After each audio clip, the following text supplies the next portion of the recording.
everyone, how are you doing on this nice Thursday night?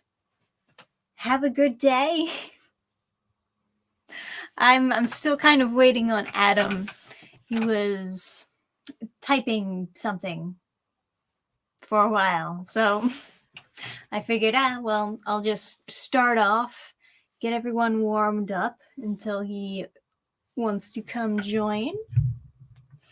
Super dark. But I guess that is the curse of streaming at night. We're finally getting some summer weather, it feels like. In the sense that I am super, super hot. It is just burning weather all of a sudden. It went from freezing to burning quite fast. Where I am. Hey everyone, Gabe the Gen, Eric Lowry, Marshout, Lau plus P, Bassbox, Maverick Christian, Resident Indicus. Hey, what's up everyone? How are you doing? It is a Thursday, and I am tired. I did not have any caffeine today. It's not that I did that on purpose either. Sometimes, I want to detox off caffeine so that it's more effective the next time I take it. But no, I just forgot. I just forgot today. And, I guess I still got stuff done. So I'll see this as a win for the most part. I finally got Adam to watch the rest of Summertime Rendering with me, the anime. Last night we binged the whole rest of the series. He liked it, as I thought he would, but man, it takes a lot to get Adam to sit down and watch some anime with you. He's a little bit resistant to it, not because he doesn't like anime. He likes anime. It's just that I don't know. Part of it is that he likes to play video games and he wants something on in the background that he doesn't have to pay a lot of attention to.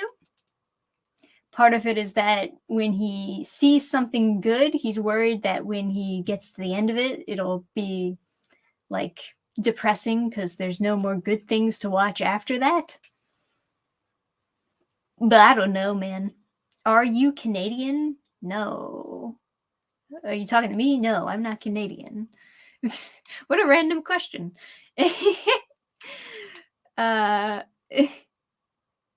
You can skip my chats. They're all annoying anyway. I didn't even see your chats. Oh, this? Hello. Did we hit 6K? We did. We hit 6K. We got the 6K stretch goal. It is quite excellent. Actually, I should be sharing the tab with there we are. This is where we're at right now with only 7 hours left. So we're just about ready to just close that campaign. Doing the math, it's going to close at actually 3 a.m., I guess, of my time anyway. I think Canadian time, it's no, I think Californian time, it's midnight. That's the idea. Whatever. I was expecting it to be a full 35 days, where it ends the same time when it started up, when you launched the campaign. But I guess not. I guess it's a little bit exciting to keep a campaign open till midnight of the day when it's supposed to close. But whatever. Thanks for the Spy Family manga recommendation. I'm enjoying it so far. Great to hear, Maverick Christian. Thanks for the $5. Yeah, I've got plenty of anime recommendations, guys. Oh man. It's funny because there's still a lot of cult classic animes that I have not seen. Yes, I know. I use anime plural. Shh. But But there's a lot of also weird series that I have seen that nobody else has seen. And man, I don't want to also, another thing to say, that I don't want to be one of those people who just like watches anything that comes out, you know what I mean? I want to genuinely be interested in the thing that comes out.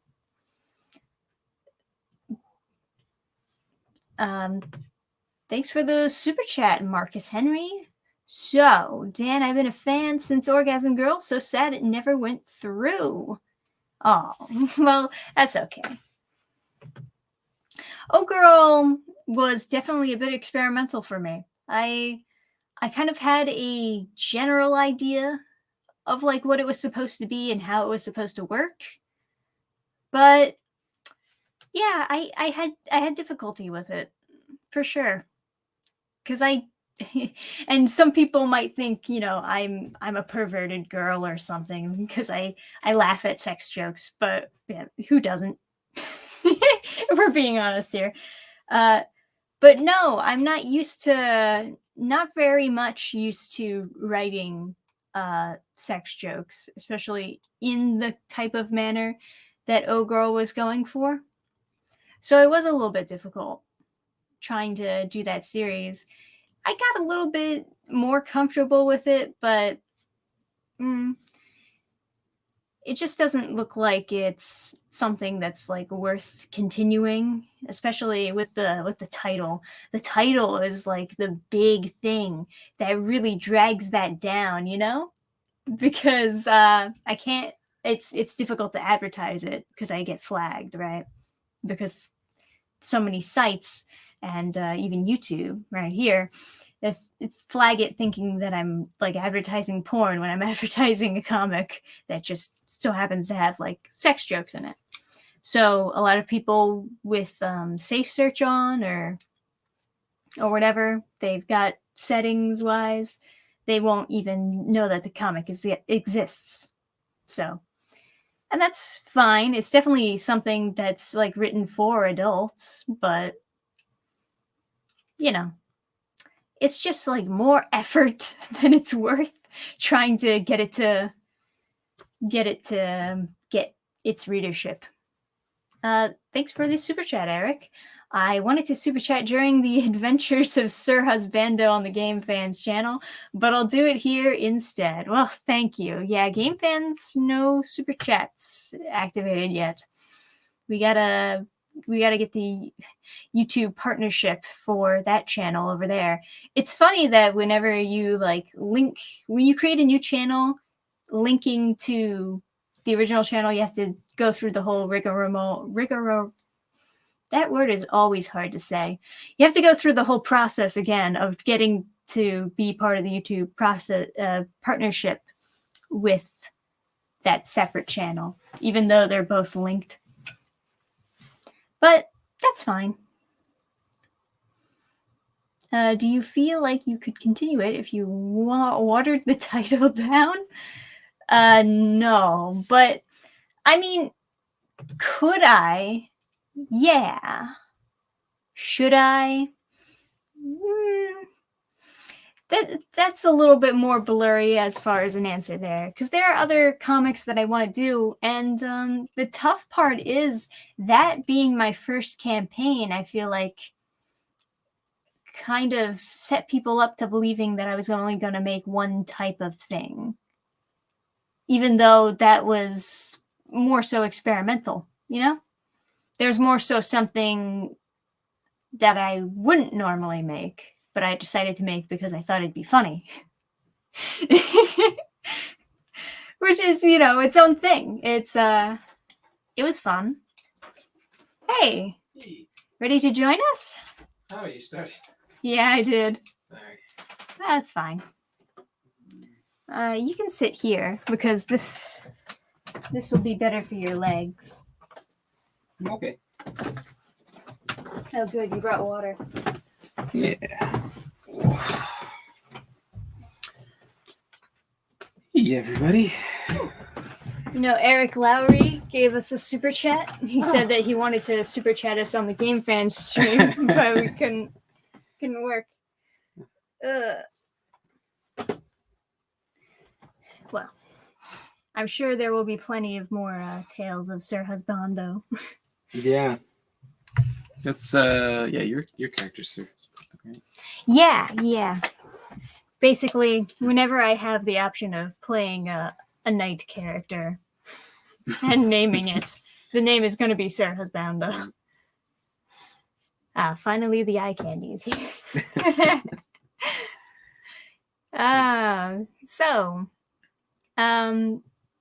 Yeah. Congrats on reaching the stretch goal. Thank you. We did it. Yeah. Yes. My God, it's hot. It is, though. It was cold and now it's hot. Weather is bad. Should I show off my incredible drawings? Oh yeah, guys, you want to see Adam's drawings? They're so good. Yeah. So I was thinking, we didn't actually do it. I was thinking it'd be funny if like Trisha's drawings were like $25 and mine were 25 cents. But as you can see, this is clearly a priceless original art. Priceless Birdo. Obviously, that's a Burmese falcon. Yeah. I don't know if they have falcons in Burma, but Oh my gosh. look at that. Obviously, ooh, chunky boy. Obviously, an American crow. You know, you could see these in like Yellowstone National Park. They look like that. Although obviously, the only fictitious part of the thing is the hat. They don't wear hats. No. They wear gloves. They wear gauntlets instead. You got him, yes. Yeah. He can draw you something new, guys, if you have any requests. Yeah. Well, listen, if you're I don't think my drawings count as media mail because it's more like a sculpture, you know? Yeah. It's more like a higher work of art. So if you got the if you get the ultimate bundle, I can throw in I think I said that with like my book or with the ultimate bundle or something. I was gonna like draw some masterpieces. Yeah, sure. Yeah. Adam is the next One Punch Man illustrator confirmed. There you go. I used to like watching Bleach. There was Rukia who would draw stuff, and people would make fun of. Yeah, right. People would make fun of how it's bad. It's like way better than I could do. Oh man. Yeah. Draw my OC in my profile pic. Just completely defile my pinky blue. Pinky blue? Let's see. What is it? If I do this, we'll zoom in. That is quite a... I could do that so much better. Oh, yeah? Yeah. I feel like I shouldn't be using up the... What a fool. Everyone knows that birds aren't real. Yeah, all right. Yeah, they're just drones, man. No, are you reading this? Am I? I was asking you. You were looking at the screen. I didn't know. Oh, before I forget to ask, Adam, have you ever seen Detective Conan before? I've mostly heard of Detective Conan, but I don't think I've actually sit down and watched like an episode. I remember being like, you know, super into like mythology and stuff, and then looking at the Comcast on demand like free shows, and then one of them was called Detective Loki Ragnarok. I was like, holy oh my fuck, god, I remember you told me about that. Played Age of Mythology. I know about Loki. He's that cool guy with the helmet, and he's like real badass. It'd be so cool to see like him do stuff. Oh, Ragnarok, I know what that is. This is gonna be so cool. Then I click on an episode, and I don't think I could have been any more disappointed. I watched like 2 episodes because I was like, oh man, hopefully he goes back into his regular body. And oh man. No, he's just like some chibi thing the whole time. I was like, this is brutal. Thanks for the super chat though, Anthony. Yeah, thank you. Thank you very much. Cool velociraptors. Yeah, very cool. You gonna draw? Yeah, what should I draw? Hmm. I'll draw the Minotaur. Oh, okay. Right. I was gonna say, oh, maybe you should draw Genwin, since he's the main character of our comic campaign that's ending in 7 hours. Yes. Congrats on not just hitting the goal, but getting above it. Thank you. I mean, I guess that's always kind of the real goal for comic campaigns. Yeah. For a lot of people, the goal is really just to break even. Getting above is more so when you start making profit. I'm pretty proud of this so far. Before I fuck it up, I mean, look at those legs. You drew the legs first? Those are obviously Minotaur legs. Okay, good job. Aren't you supposed to start from the bottom and go to the top? Who said that? Picasso. Oh, I thought you were going to say Frank Frazetta. No, Van Gogh said that. Start at the bottom, we'll go to the top. Yeah. Yeah, okay. I think Leonardo da Vinci was like, you start at the bottom and then go up. Yeah, they go up. Go up. I don't know how to do the rest of it. I guess I'll go for like a rectangle for the torso, right? There you go. It looks good. Don't forget the muscles. Yeah. The Minotaur's gotta have muscles. I just drew a muscle. I guess that's his trap. Let's see. Okay. But what's gonna happen here? Since we reached the 6K goal, we're working on like adding in some extra pages with some concept art, and I'll talk to Adam about like some bits of lore we can put in there somewhere. Maybe like do character profiles with like the original sketches that I had of the characters. If you guys would be interested in that, of course. Oh my. Don't worry, it's okay. Oh yeah, okay. Yeah. It looks good, guys. It looks really good. He's doing a good job. Listen, there might be something wrong with the muscles on this arm, but don't worry, I'll fix it when I do the other arm. That's okay. Muscles are difficult, right? Yeah, okay. So that's really long, right? So it goes up over here. Yeah. Draw a smexy version of Vera's armor, pinup mode. Draw boob armor for Vera. That would be pretty funny. It reminds me of Monster MD. They did like a pinup of the girl who's supposed to be invisible. It's just like floating bikini and lipstick. That's so goofy. We got another super chat from Anthony. Just looked up Detective Loki Ragnarok to see if it was real, and I probably won't watch it based on how you described it.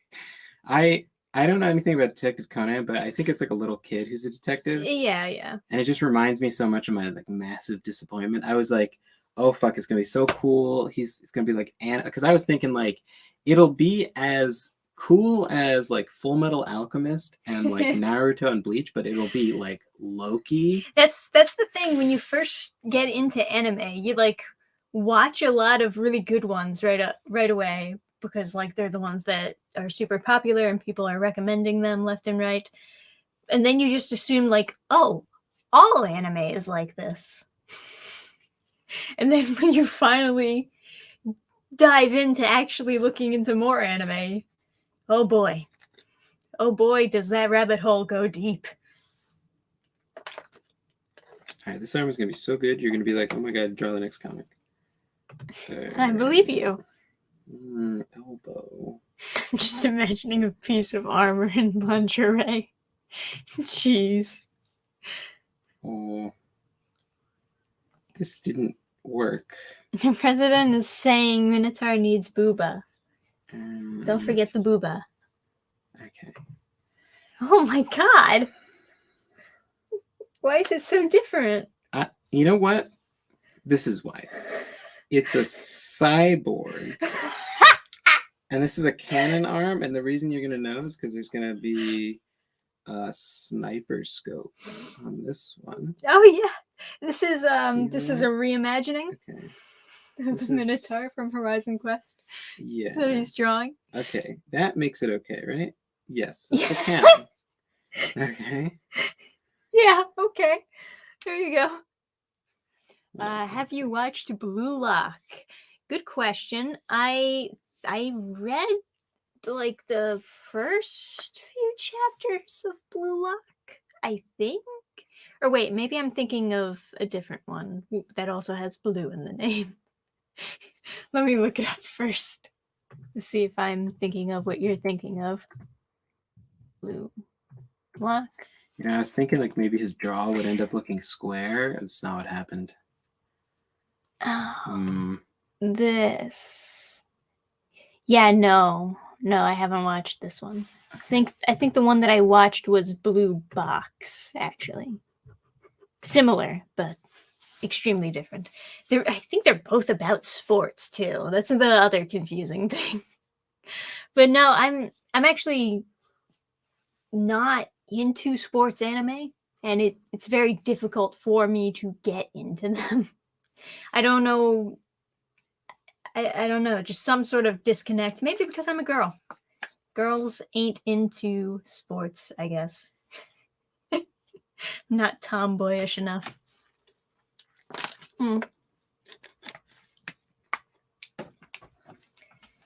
Yeah.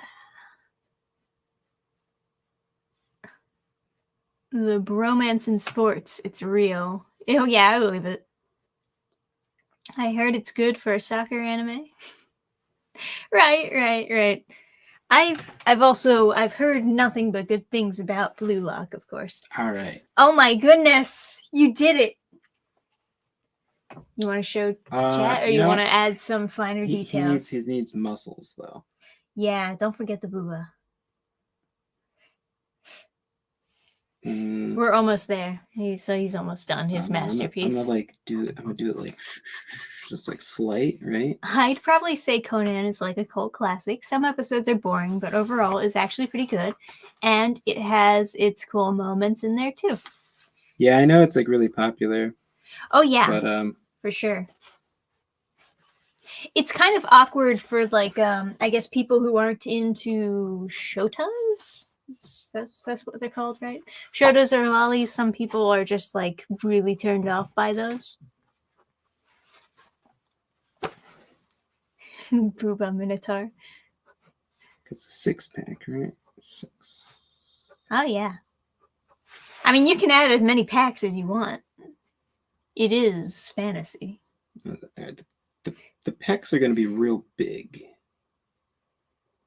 Yeah, real defined. Oh yeah. Yeah. Are you happy with it? One I use a little hooves at the bottom. Make sure that okay. You want to show the class what you made?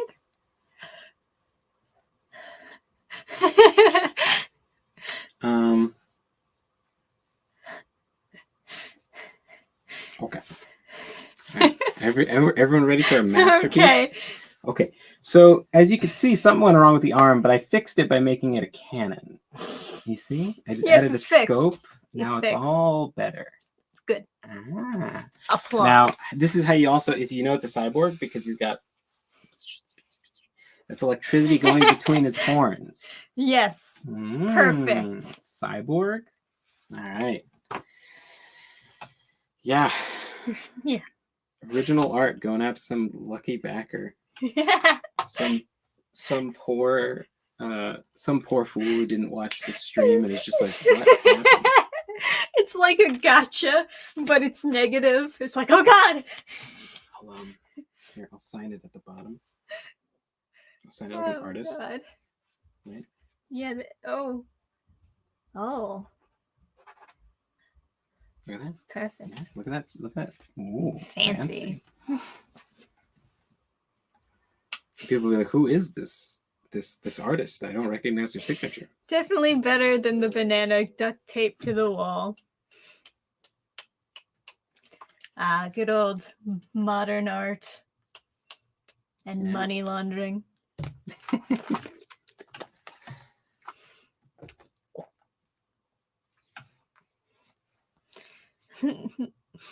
Happy demon. I want one art, please.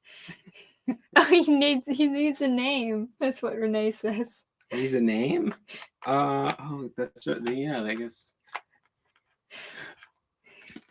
Do you want to name Cyborg Minotaur, guys? Can we vote on a name?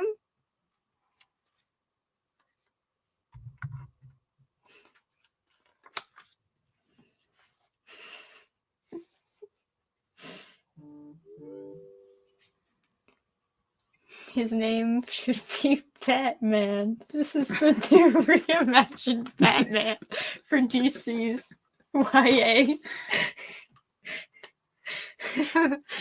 Bullzerker. I like that. Bullzerker, yeah. Bulborg. Bulborg. Scytar. Scytar is pretty good. Minoborg. Minoborg. Gordon the Grand. Oatmeal. I think Geraldo. Borat. I think having cyber involved will enhance the art.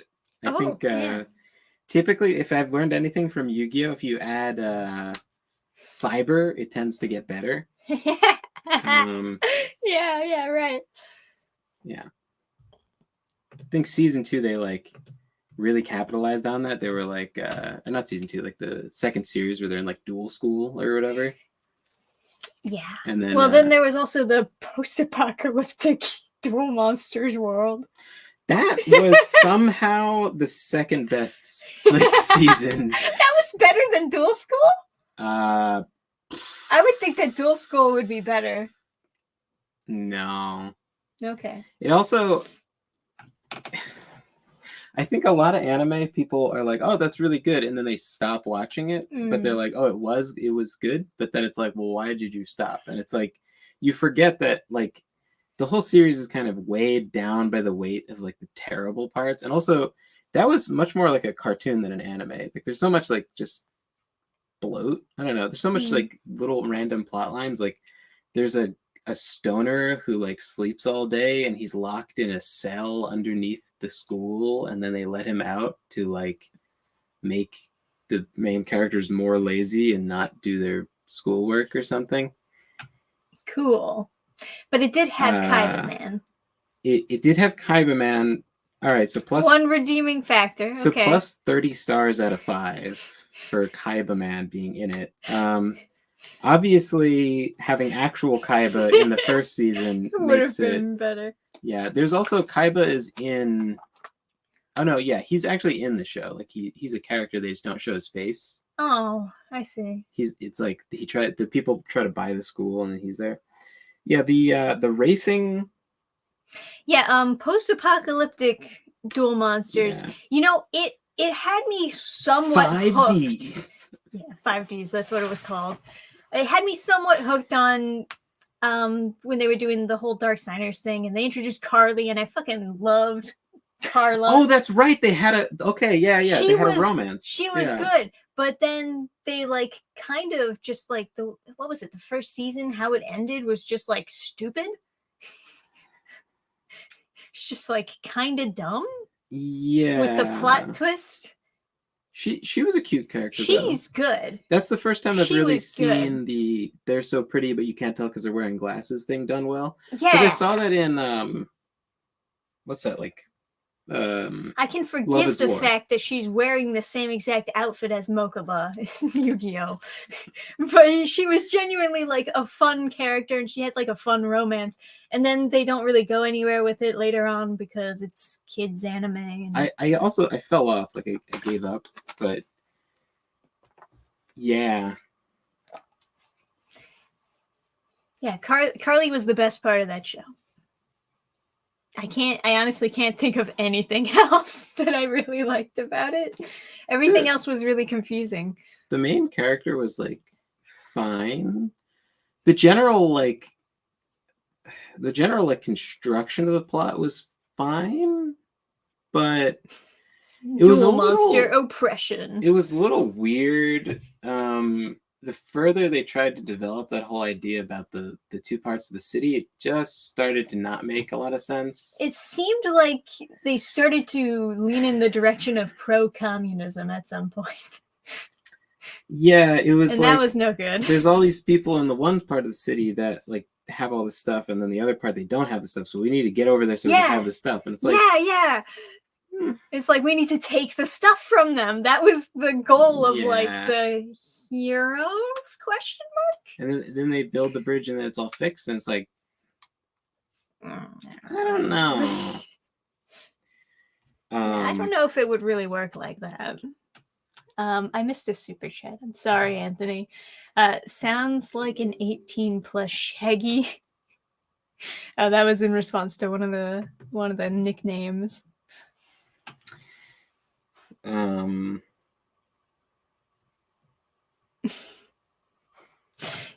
cybers break Yu-Gi-Oh? Like, aren't dual monsters like ancient Egyptian demons in that universe?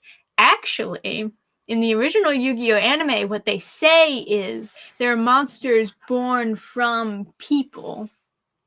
So, like, as the world develops, in theory, the dual monsters can also develop, and there can be different types of, because it's made from their own imaginations. Like, if you go, in the episodes, they're taking the monsters out of the people. Yeah, I would have gone further with that concept and then had them, like, had companies trying to create their own. You know? Yeah, that would be interesting. Because if you're going on the idea that dual monsters are real and then the world knows that they're real monsters, then you could definitely go somewhere with that. Yeah. And make a much more complicated like if you had a military company, it would behoove you to sell. Well, it depends on how the monsters exist, right? Like if they need worshippers, then it would behoove you to make Godzilla, right? Sell a lot of Godzilla movies. Everyone thinks Godzilla is strong and cool, and therefore you could sell to like a military Godzilla to fight or something. Right. Well, remember, like, at the end of the first Yu-Gi-Oh series, they never, like, destroy the Millennium items. They just drop into, like, an abyss. So it surprised me that with, like, the sequel series that came afterwards, they never tried to bring back the Millennium items and, like, have some corporation get their hands on them and, like, try to use them for something. They're just, like, never a threat ever again. Yeah, I don't know. It almost seems like the original writer wanted that to happen if he was ever going to make a sequel, but, you know, didn't happen. I guess because, I don't know, maybe the idea is that they lost their power. I probably would have tossed the Millennium items into a pit too. Yeah, sorry, we are talking about Yu-Gi-Oh! For those of you who just are joining the stream. We got a little bit sidetracked talking about the Yu-Gi-Oh! Series. Hoof. Like hooves? That hoof you. That's a missed opportunity, like, I don't know, cyber hoof. Something. I went with Cybele, in case anyone's wondering. It's a beautiful piece of art. Oh, you want to show them the Cybele? Yeah. This is what Adam drew. Yeah. Original art piece. It's like the Minotaur from our comic, but it's cyber. I'm going to shove that into... So therefore it's better. That's how we got on the topic of Yu-Gi-Oh! Because we were saying that they started adding cyber cards to make them better. Yeah. I'm going to stick that in some lucky and or unlucky backer. It all depends on how you see it in life. Yeah. Yeah. The Yu-Gi-Oh! Like rewatching it, there's a lot of like good stuff, but they're just like sandwiched between other bad stuff. It's a lot of like solid characters, a lot of like solid stuff. Yeah, like Seto Kaiba's the fucking best. Yeah, he's a cool character. Maximilian Pegasus is a very cool character. Yeah, there's elements that are good. I don't know. Those are two very solid characters. But I feel like the execution in a lot of places is like not quite there. Yeah. I still remember this one episode where like a villain steals Yugi's Millennium Puzzle and then challenges him to a duel to take the Millennium Puzzle. And literally all I could think is, you already took it. You already had it. You didn't have to then challenge him to a duel. But you know, just random stuff. Thank you. Hey. He says, congrats on reaching our goal. We did it. Yeah, that's right. We did reach our goal. Thank you. Somehow we managed. It's crazy. Like last night it was like 6,000. Now it's like, you know, a lot more. It's like well, a lot of people like to they back last minute because they have the fear of, oh no, I thought I kind of wanted this and this could be like my last chance to get it. I definitely understand that feeling too, because I spend way too long kind of pondering whether or not I want something and then regret it when I didn't get it.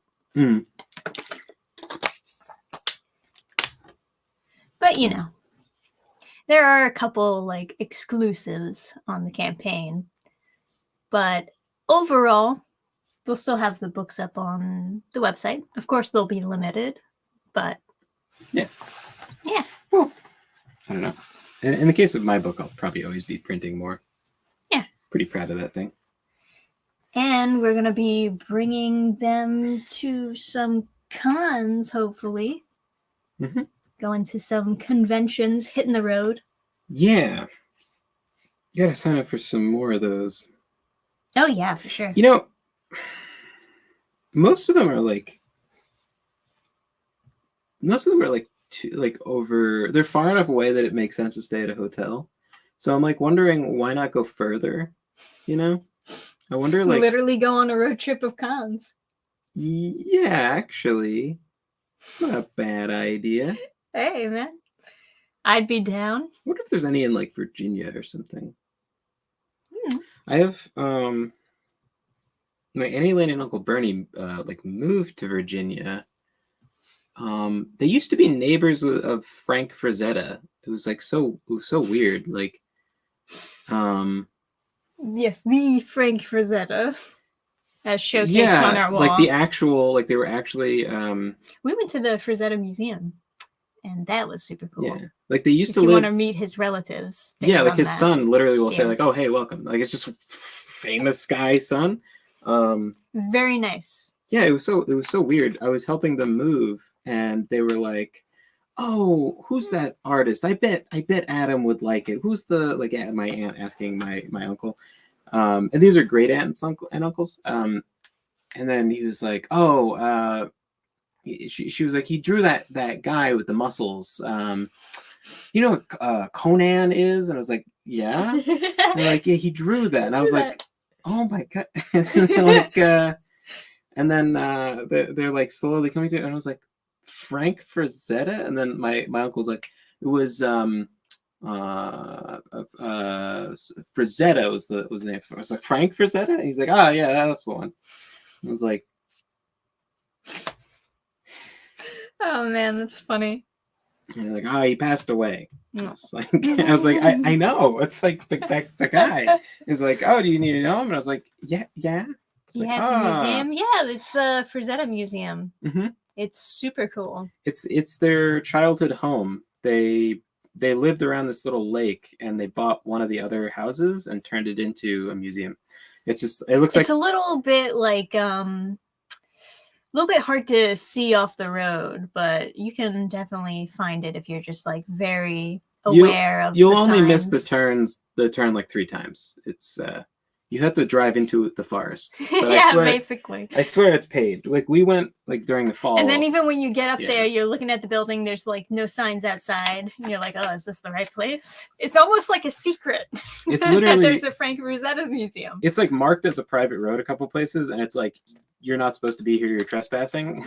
A couple signs, but then you see there's like something like a parking lot, and I'm like, I don't know, this is a spot, and like the front door is like super hard to open. I thought it was like supposed to be locked, and then like I looked around and stuff, and I was like, I guess it's this door, and I just like forced it open. They have it shut really tight. Yeah, that was another thing. It was windy on that day too, so it was like it's a very heavy door because they don't want any light to corrode the art, so it's all dim inside. Because something really strange is light can just take color out of stuff. So like if you just if you ever have a Magic the Yeah. Gathering box out in the sun for a long time, it'll turn blue. yeah, it like strips out certain colors. So like when you go down the shore, people always have their houses painted these pastel colors, and that's because the light will just, if it's a darker color, it'll just take it out.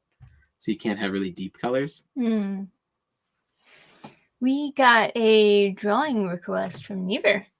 I demand a perfect artistry of Gurgi the Mighty. All right. I would love to see you draw Gurgi, honestly. I had to go back and find it. Yeah. A con is coming up in my hometown. It's small and a little rinky-dink, but I love it. Those are the best kinds of cons. Yeah. I'm most looking for cons that don't have a really sketchy like parking situation where it's like if you had a Magic the Gathering player out in the sun, they'll also turn blue.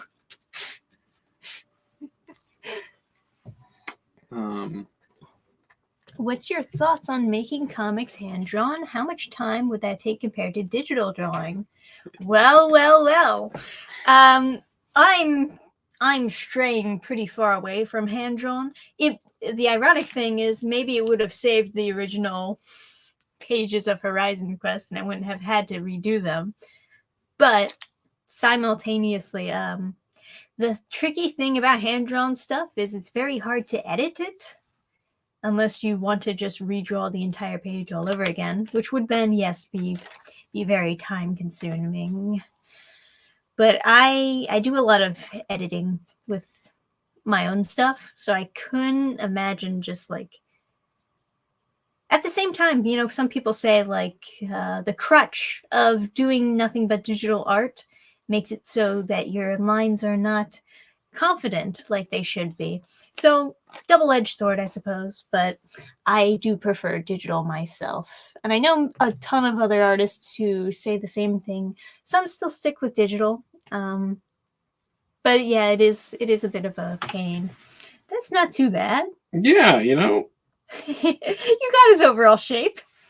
Yeah. I don't know why you insist on just drawing the outline first, but okay. I've taken some art classes. Okay, yeah. They assured me that this is what you're supposed to do. I'm sure. Mm-hmm. I'm sure you know what you're doing.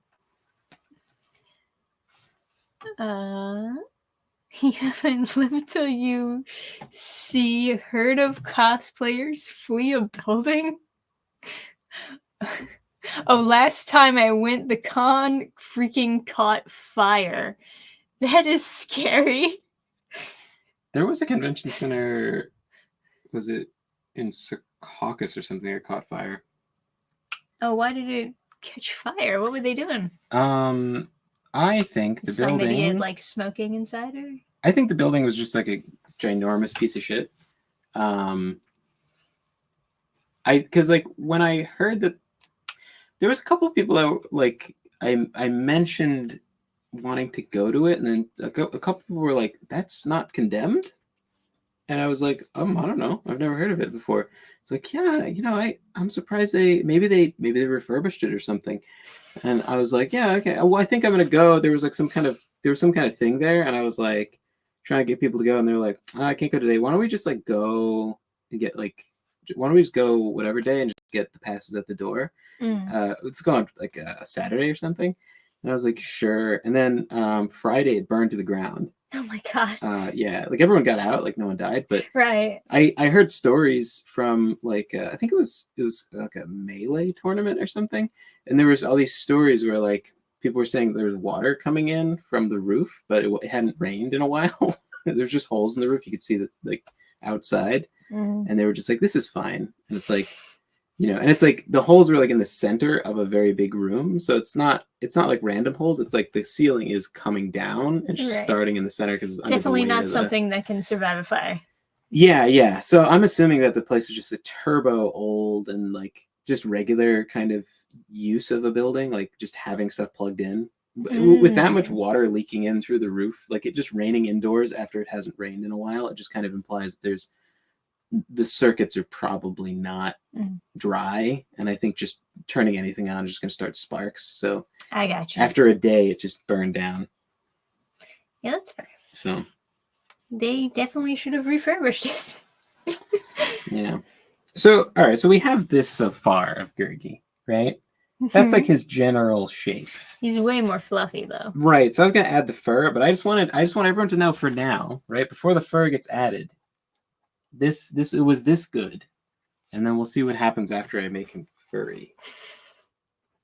He looks so proper. Yes, that's his face. This is the Chad Gurgi. He does look like very elegant all the time. He does. He looks very wise, despite the fact that he's a very stupid dog. Yes, he is a dumb dog. And like, you will forget this because he looks so elegant. He looks so smart. But then he'll start doing something really stupid, and he's like one of those dogs that has like, he's like the least alpha dog in the pack, and so as soon as something even slightly out of the ordinary happens, he will look to the other dogs and be like, or the other like members of his pack, like he'll look to any human and be like, "Uh-oh, help!" And like, no matter what it is, Giga Gurgi. Yeah, that's him. Oh, that's how you want to do the fur, huh? You mean with perfect skill? Yeah. Okay. It's like a hedgehog dog. It's fine. Gurgling around at the speed of sound. Ah. I have no idea who Gurgi is. That's my dog. Yeah. But you're right that he is named after the Black Cauldron Gurgi. Yep. So you are correct. Spelled that way too. He is a fluffy boy. It's funny when we got the dog, everyone didn't know what to call it, and they were like, "All right, so what's everyone's like, okay, so are you ready to give us the dog's name?"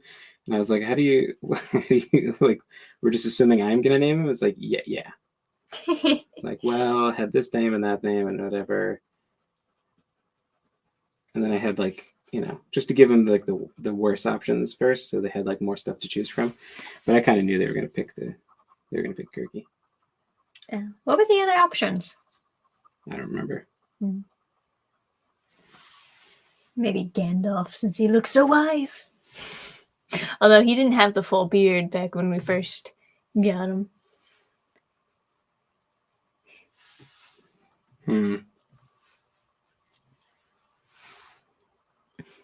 His fur is... Hey guys, settle something for me. Does being into Peg from Goof Troop make you a furry? Or is there enough wiggle room in her design to be like, I get it? Who's mean, Peg? So Peg is supposed to be Pete's wife. But she's kind of like Max's love interest, Roxanne, in the sense that she looks like a normal person, but just with like a dot for a nose. Do you know what I'm talking about? No, why don't you show me a picture of Peg from Goof Troop, and I'll settle this. Okay, sure. Once and for all. Goof Troop Peg.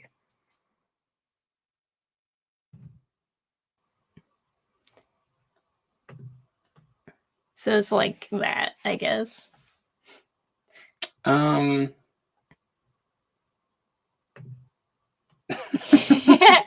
There's some crazy eye images of her.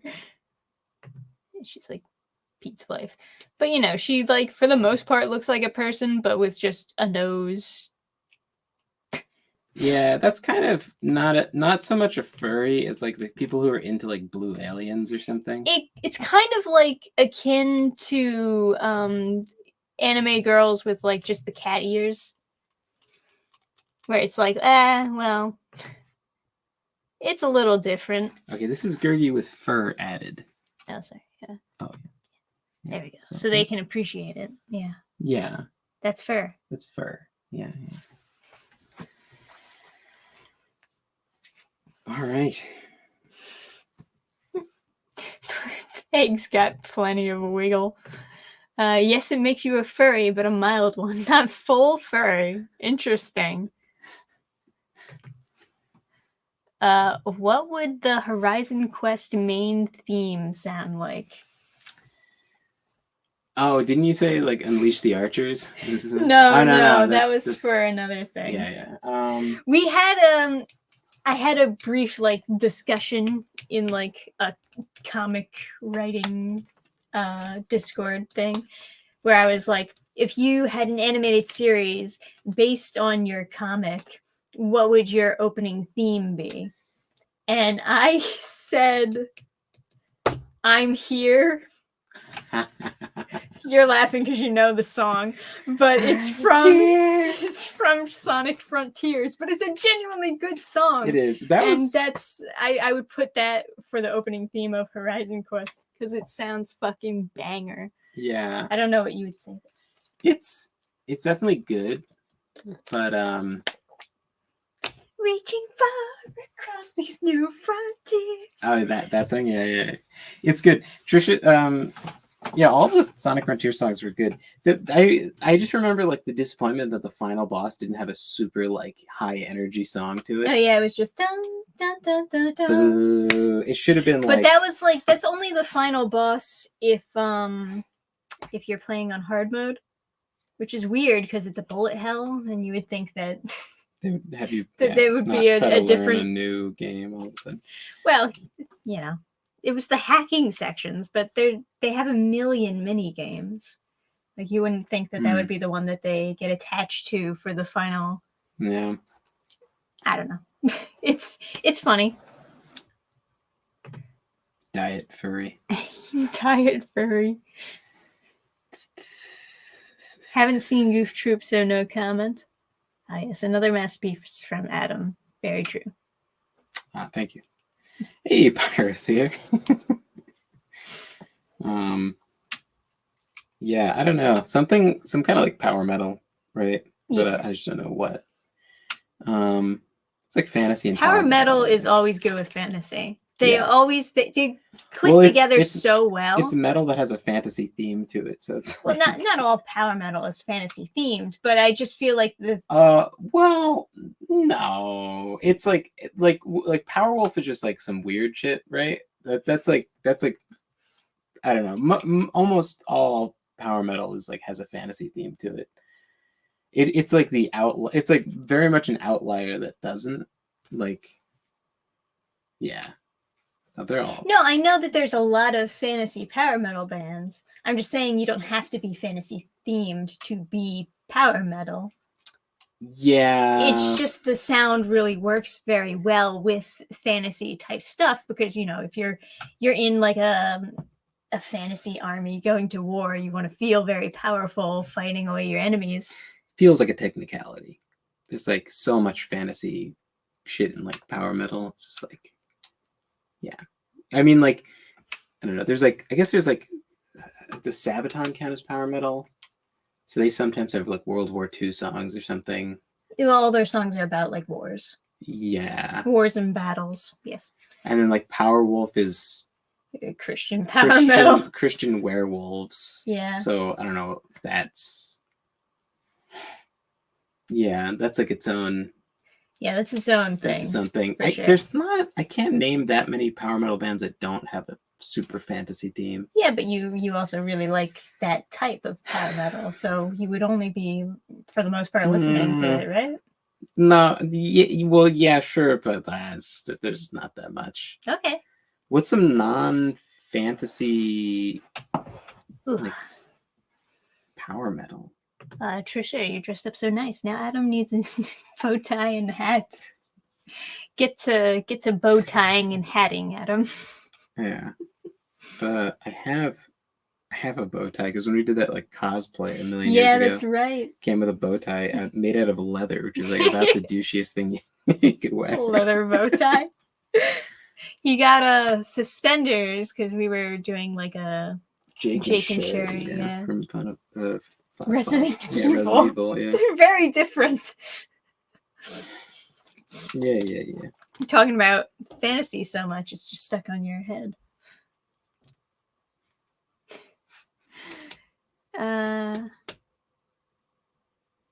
This should be the next drawing, self-portrait with a bow tie and hat. A self-portrait? You mean you draw yourself? Far too indulgent. Yeah. I would draw myself too beautifully. Yes.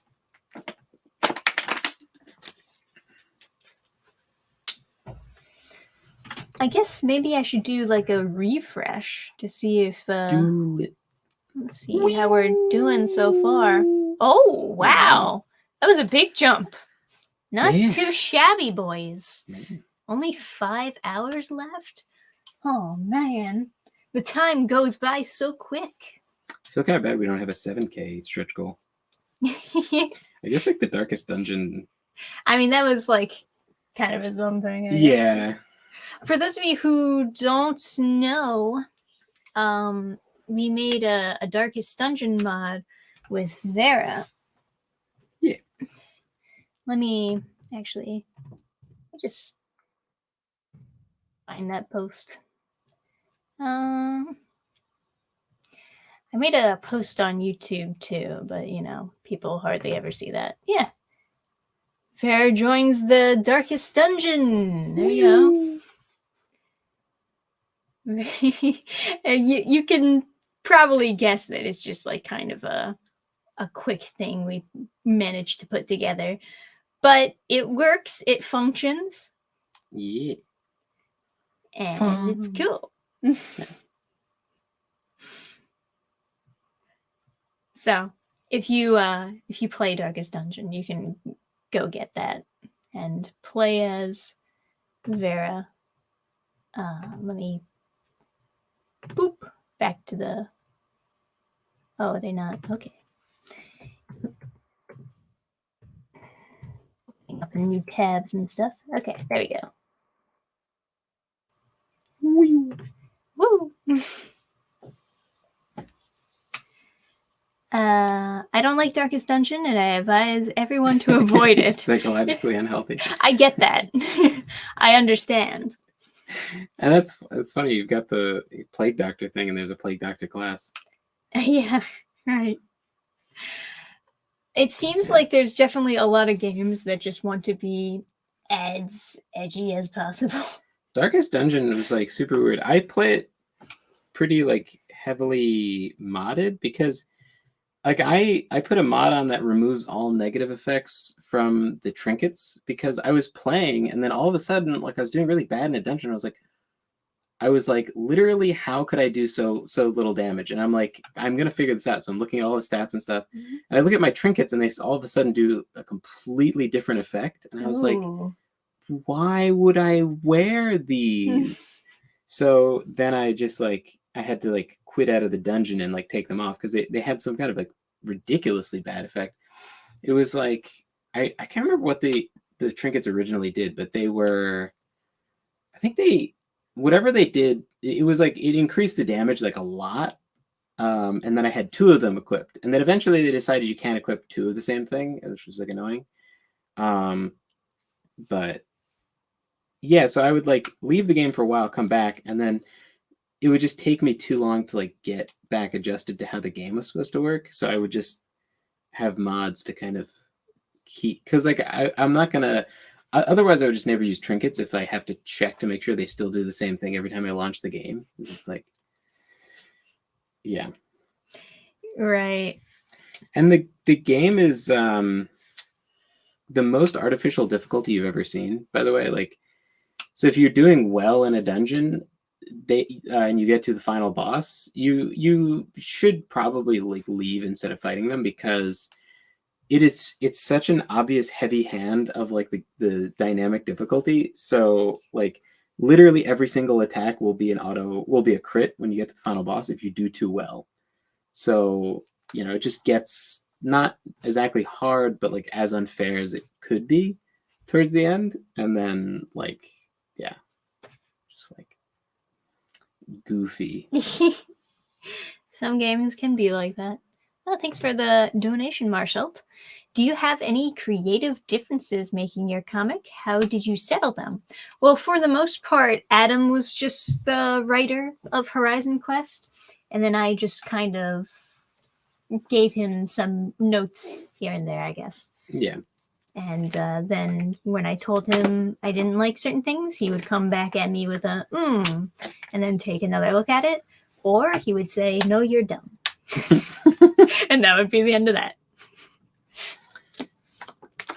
Yeah, no, I would just like, I don't know. I looked over like most things, trying to find a way to make it work. But no, we didn't have that many disagreements on stuff. Yeah. Well, we weren't like, it's not the same as necessarily like writing something together. I don't actually really completely understand how a whole team of people actually write something together where they each have like their own bits and pieces that they've written into the piece. Because I feel like there always needs to be someone leading it. I could write a book with someone if one person makes the outline for the book and then someone else could write certain sections. So like I read some Warhammer book where the guy is like, as it turns out, possessed. And so one guy would be writing the normal sections and he was like a better writer. And then he had someone else who was like a total psycho write the parts where he's possessed. So he's like, abusing people and being evil and stuff. And it was like a nightmare to read those chapters. And eventually I was like, what even? And I realized there's two authors and I was like, oh, okay.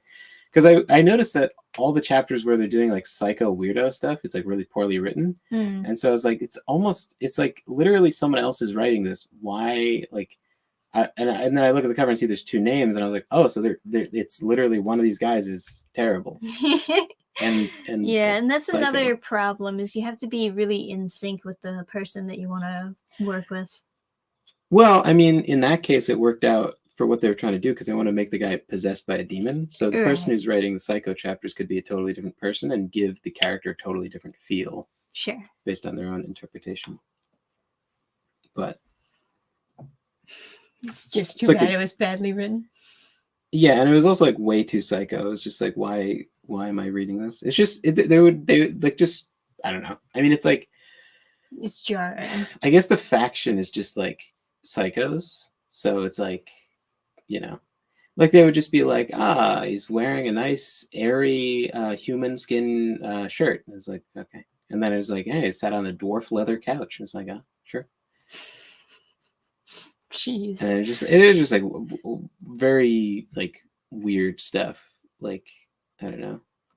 Like the guy really wants to like bang his sister, and his sister no longer like has sex with him because he's a loser. And then like, I don't know. That like there's this whole I don't know. He's peeing on himself and stuff, and it's like, yeah. Like, I think what's even like more funny is just hearing your disjointed like recollection of it. It's like he wants to bang his sister and he's a loser and he's peeing on himself. Well, it's like, oh god, what's going on? Someone was playing like Total War Warhammer and they were like, oh, I think this character is I think Marathi is Malekith's mom. And I was like, well, she's not just his mom. Oh god. I was like, okay, it's just one of those things. Where did this conversation go? Good question. How about Adam draws his favorite Horizon Quest character? Who is your favorite? I don't think I have one. I think I just like them all. Yeah, I mean that's kind of how it is, I guess, when you're when you're at a party. You fall in love with all of them. But anyway, that came from me explaining someone when two writers work on something. The creative process, and it turned into peeing and incest. Yeah, I mean that's the only book I've ever read that was written by two people. Oh man! I do understand that. Was it like Tom Clancy or like something? One of those guys who writes lots of like war books or like the Splinter Cell guy, I think, he had like a team, so he would write an outline, and then he would say, give a summary of the chapter, and then give it to someone to write when it was a chapter he found was boring or didn't feel like writing. So he had like a team of other writers.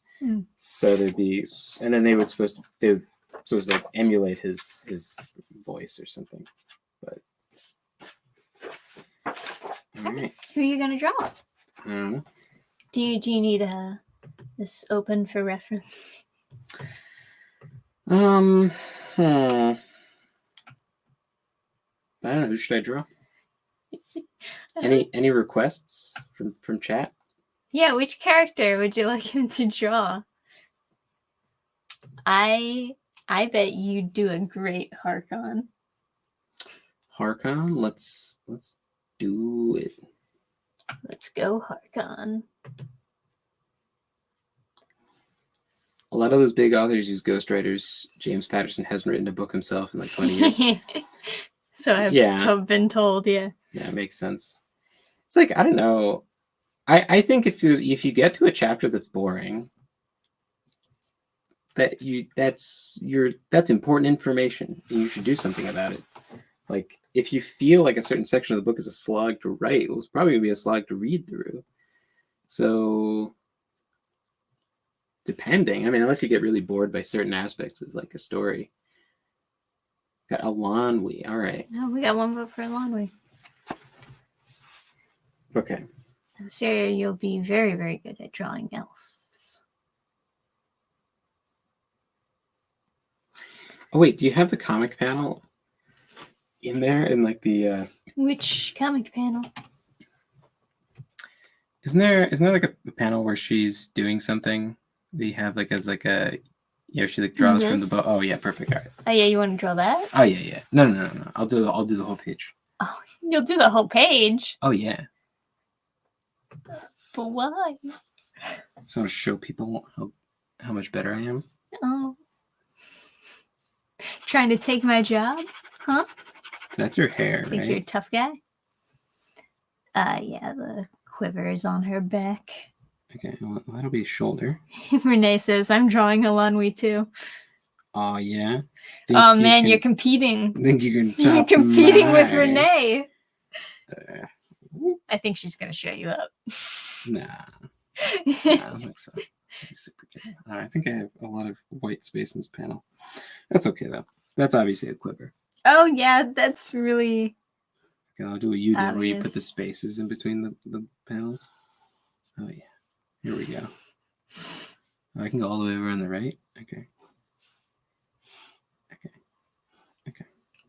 All right, and then.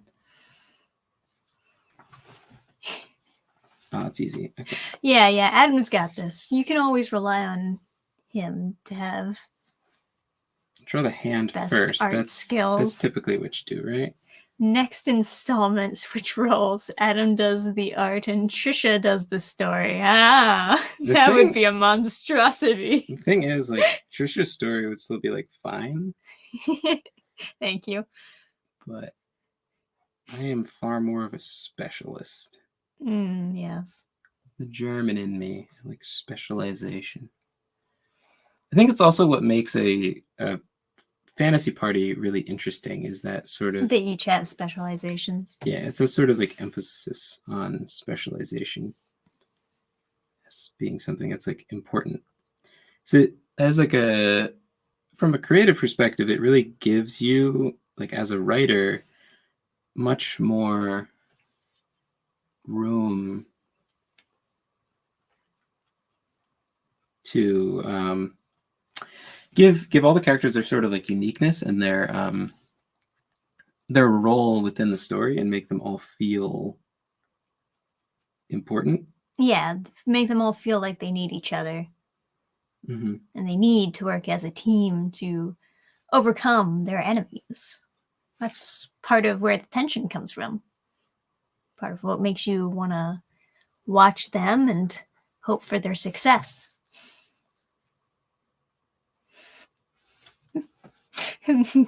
They said that AI was going to take artists' jobs. The real threat was Adam. Yeah, that's right. He's taking my job. This art is just too good. How can I ever compete with this? Yeah. It would be useful to be able to like draw, I guess. Like if I was super good at drawing, I could draw on book covers or something. But it's in order to get good at anything, you really need to have a drive for it. Oh yeah. I think you can. I honestly don't have any doubt that I could get good at drawing, just like anyone could get good at anything. But you have to really want it, and I don't. Yeah.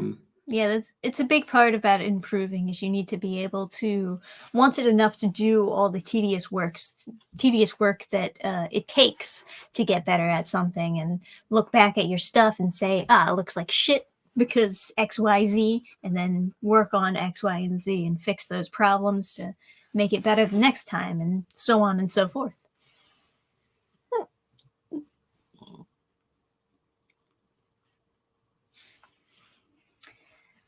But,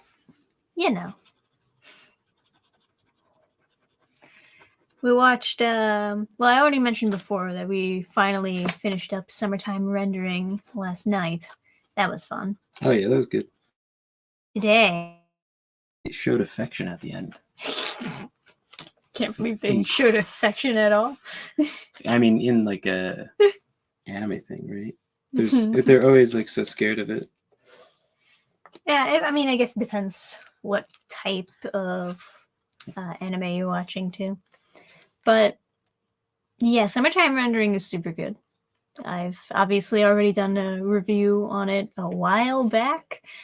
Today we watched Suzume, which I had been looking forward to since last year, basically. But yeah, it's in theaters nowish, I believe. That one wasn't that bad. I would even say that it's good, but I would say like any movie that comes from that same guy with a happy ending is probably his best work. It's just like, because it's the same person behind 5 centimeters per second and like Garden of Words and Weathering with You, where like it's more so kind of sappy stories or boring or melancholic, I guess, where people don't end up together because the world is a bad place or whatever. He said in an interview that he's been rejected a lot in life, and so he doesn't think it's realistic for people to get together. Yeah, that was the thing about Your Name. He also did Your Name, yes. That was a good movie of his because it like ended happily. But in an interview or aside somewhere, he mentioned that he didn't originally want it to be a happy ending. He didn't want them to get together, actually, because Oh yeah, that's all. He felt as though it didn't feel very realistic. And all right, you guys ready for this unveiling? Yeah. All right, you guys see the original, well, right? I guess first the guy who did Your Name, you can see his like super duper bias even in the new movie, because they run into lots of characters, and a lot of them are very like positive. And a lot of them are single, or like. That's what I was gonna say. Yeah. A lot of them are very positive and like nice characters and stuff, and they're living like okay lives. But every single person is single, even stretching like pretty far into like her like mother, who isn't even in the story. She was a single mother. Like no matter how far you go in the world, they don't run into anyone who's married. I'm pretty sure. No one who's together. No like couples. The most I saw was in the beginning. You see two people, a girl and a boy, are walking together, and I was kind of shocked that they showed that. In the background, there's like two people that are dating, but otherwise, it's like. But yeah, I feel like Suzume was overall a pretty positive movie, and they do kind of actually do something with the romance. They don't actually like. Yeah. Okay. Yeah. Sure. You're right. Yeah. There you go. Beautiful, isn't it? It's much better than the original. You're gonna take my job. Yeah. Yeah. Do the signature. Signature in there, yeah.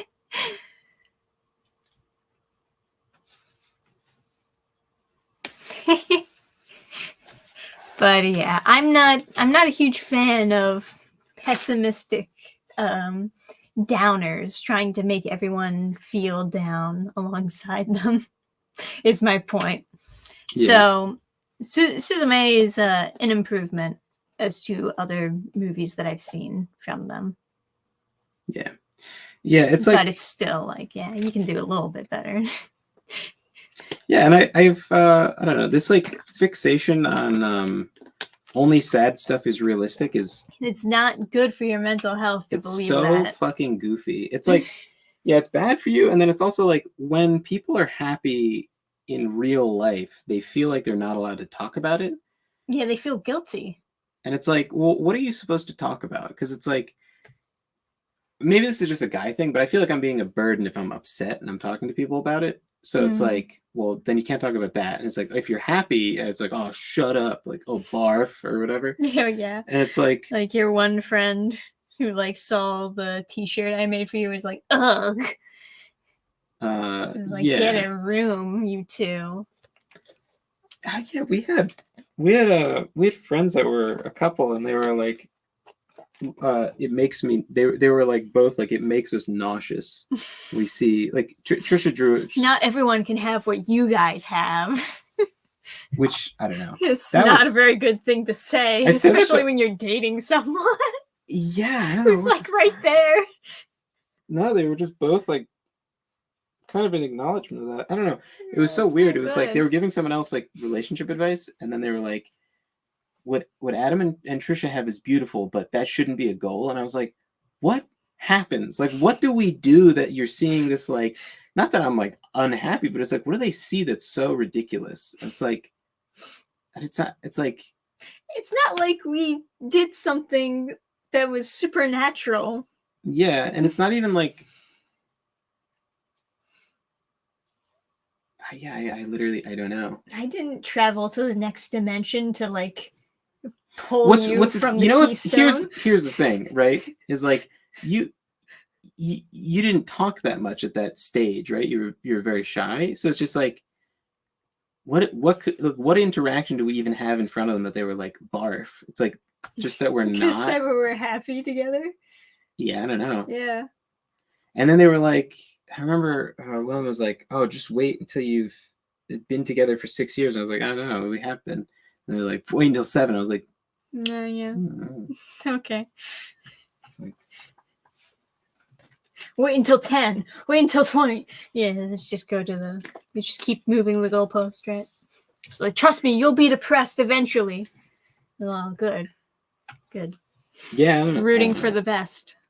But it's like, that sort of attitude is not that frowned upon, I wouldn't say. It's like, I don't know. It's like a more accepted to be pessimistic or cynical. But I think that's just bad for people. Just like in general, I would say. Yeah. Like you should talk about it when you're happy and when like good stuff happens, because like you're going to be depressed at some point. So you might as well have some sort of like reminder somewhere, like say it out loud so you remember that you can be happy, you know?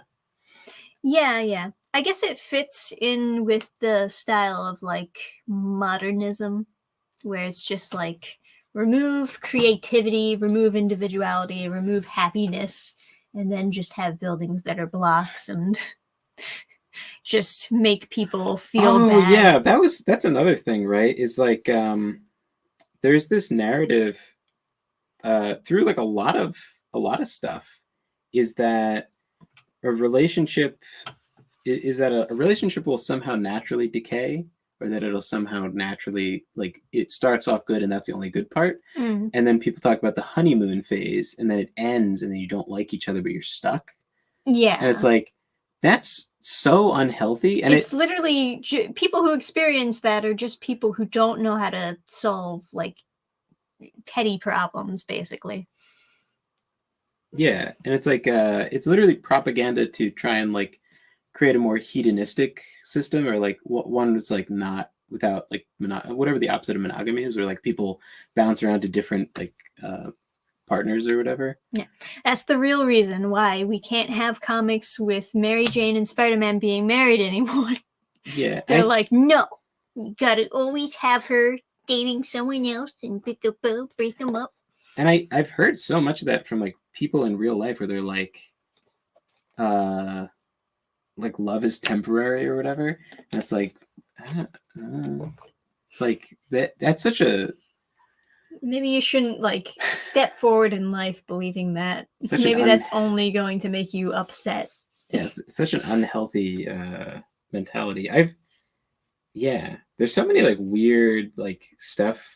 So many weird things I ran into in college where like when I said like Happy Valentine's Day to somebody, they were like Happy Love Bombing Day or Happy Single Awareness Day, and there were people that would like actively talk about like them being ready to yell at someone for wishing them Happy Valentine's Day.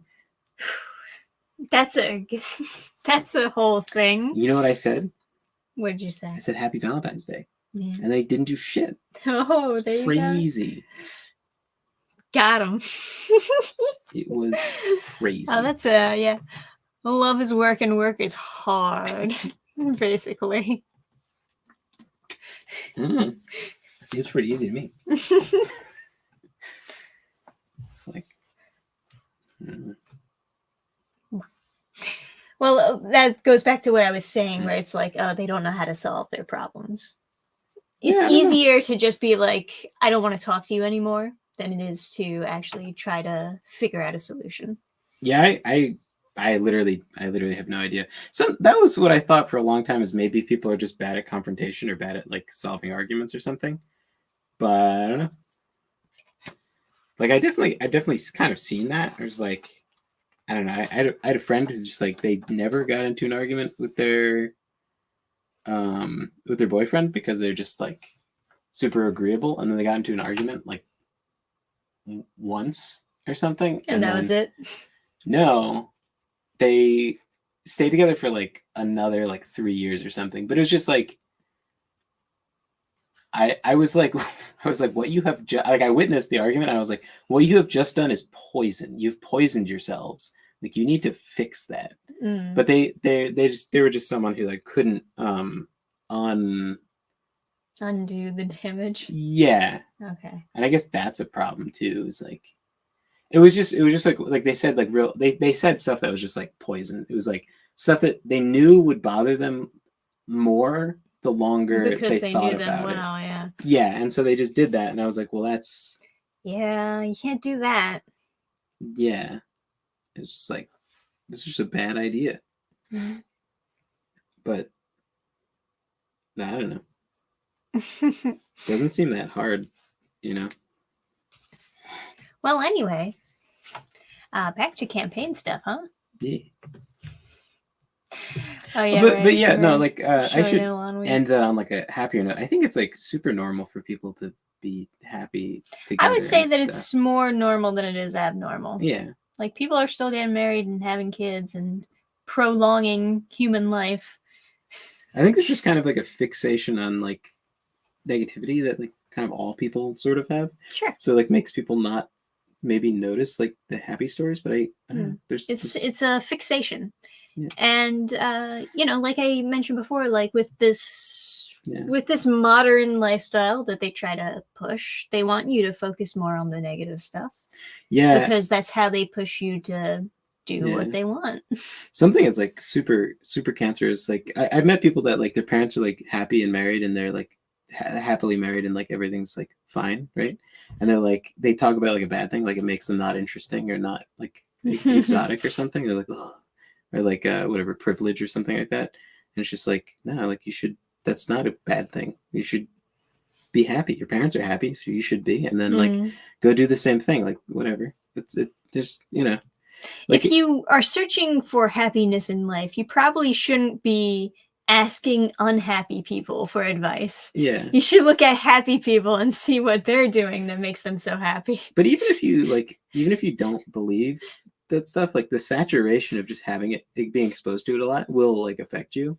It's like, but and it's like I think everyone kind of like, I don't know, there's this big push that everyone should try to be like Bane, or not Bane, like Batman, when it is like Bane breaks his back and he's in a pit and like and they climbed out of the pit with like a broken spine. Yeah. And it's like, oh man, that's like me and like my childhood and getting into a relationship. It's like I don't know, man. You could just not.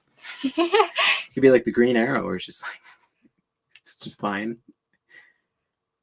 Hey, Whoa. 196. Not too shabby. We could get up to 7K by the time the campaign ends. We'll have to come up That'd with be something. fantastic. The I think 8 is trading cards, but like we didn't come up with Yeah, anything for yeah, that's 7. right. If you guys want some trading cards, I think I promised like at least one, because I don't know how many we'd have to do. Let's see our stretch goals.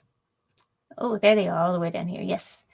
6K, 8K, Horizon Quest trading card. We were thinking originally of like making it in the style of Magic the Gathering. I don't know. I was thinking maybe Just more make like it like a good card or something. nah. I We wouldn't could want do to a do that. Yu-Gi-Oh card. Yeah, I think I'd rather because like Yu-Gi-Oh Because of cards are how just bad like Magic the Gathering is. yeah. Yu-Gi-Oh cards are also inherently more funny. You know what I Yeah, mean? Like they are. even in like my years of playing Magic, everyone would always like flip a card face down and then be like, "Aha, it's my trap card," or whatever. It's just like, and like, yeah, it's just like, and people would like, when you're like top decking, like you're gonna lose, so I'm gonna draw like Yugi Moto, like out to the side and then throw it down, and it'd be like, you know, something garbage, and it'd be like, okay, well, I guess I'll lose. Yeah, like that's how people would concede is like throwing a card down. Yeah. Or you could do the Seto Kaiba thing and throw your card like a batarang and stab into somebody's hand so that they drop the gun. There's someone like operating a crane or something. Yeah, that's right. It's like the cards are made out of steel. It's just like so brutal. Yeah. And there's a lot of ideas, I think, in like writing in general that people take as like sort of built in stone laws that like they have to be this way or it'll be bad. And I think like some English teacher told them that at some point and then they thought they learned something, but they didn't because there's always exceptions. Like without like so like in the case of like cop shows, most of them are driven by like some weird sexual tension between like different characters in the show, and then you want to see like, oh, what happens. And so that people say that that's required in order for someone to watch a plot, and it's not. It's just a weakness of the writers. And I guess if you're building a plot that you want to get fired from, right? Like if you're the writer in the beginning and you know you're getting fired, you should write in the most foolproof stuff that anyone could write. And so sexual tension is like an easy thing to just carry on forever and never resolve. But you could definitely make a plot compelling without it. It's also the same thing with like how can you write a romance without a love triangle, right? Is like people would ask me that, or like when I was writing Treading Water, and then I did. The idea that you always need to insert a love triangle in there is like such a failing on like the writing part. Sometimes I've noticed this with a few like different romance manga that I've read. Sometimes the original writer doesn't want to put in a love triangle, but their editor like forces it on them because they're like, no, we need more views or whatever, or this is what all the other manga do, so you have to do it because this will get people interested. And that makes me upset because part of the reason why I'm usually interested in it is because it's different and doesn't have the love triangle shit in it because it's its own thing. But then it just slowly devolves into being generic crap. Yeah. I remember reading some romance thing and looking, and it was on a site where you could see the views on each chapter. And then there was some sort of like love triangle, like cheating thing. And then it just the views dropped so significantly to like in the teens from like thousands. And it was just like, yeah, everyone dropped it right at that chapter. It was like, yeah, that's what happens. That's what should happen. And then you could see the upload data, the chapters afterwards, like they started dropping off significantly. Like it didn't drop off for a couple chapters, but then it started being months and years apart. Yeah, I do wish that they would stop with the tropey nonsense with a lot of manga publishers. You gotta like just embrace sometimes people doing what they want with their story, especially when it fits a lot better than the tropey nonsense. Yeah. I also you end up like with a love triangle is much easier to maintain the tension, but then you can't really resolve it because if they get with either of them, it like is very it's like very meaningless because it's like, well, you're just like a wishy-washy, like you don't really care about the guy that much because you couldn't decide or whatever. So it's just like Right. it means very little once they get together. So it's like, you're almost disadvantaged by ending, so you must just string it along forever. Yeah, and it's like, well, if you two break up, I guess you're going to your second choice then, huh? You could, I mean, there's ways you could like resolve it. I guess like she loses her memories or something like that. Assuming that it's like a girl character, right? I don't know. But no, you can definitely just write stuff good. You don't need. Yeah, you don't need to rely on tropes and cliches to keep your story alive. You can just have it be good with your own skill. Yeah, I've also heard for an ending to be good, it has to have a twist, and it's like that's not true. Yeah, that's not true. It's That's just not like true at all. yeah. But I also see that as like kind of a failure when it comes to writing, when you feel the need to force a twist somewhere in there, especially when it makes no fucking sense. Going back to Yu-Gi-Oh! 5Ds, he did not have to be the guy on the bike, but they fucking made him the guy on the bike. You don't know what I'm talking about, but he knows. This guy over here knows. Yeah, it was that. You gotta watch Yu-Gi-Oh! 5Ds to know what we're talking about. I don't think it would be any kind of like.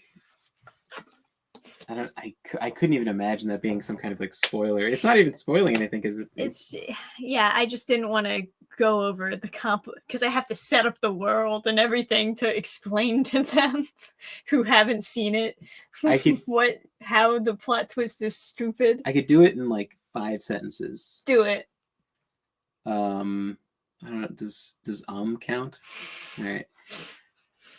So the plot consists of an island segregated from a main body of land due to an earthquake, and that island has a much lower or much higher poverty rate than the mainland.